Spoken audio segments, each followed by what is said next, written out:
আসসালামু আলাইকুম। আজকে আপনাদের সামনে নিয়ে এসেছি আলু ও ডিমের ঝোল। প্রথমে কড়াই দিয়ে দিলাম, কড়াইতে তেল দিয়ে দিলাম, দিয়ে ডিমগুলো ভেজে নিলাম।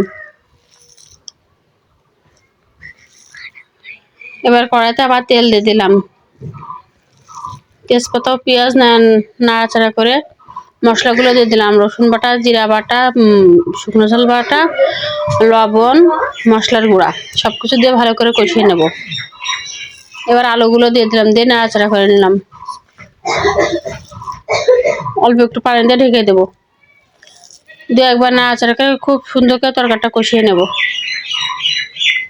এবার ঝোলের পানি দিয়ে দেবো,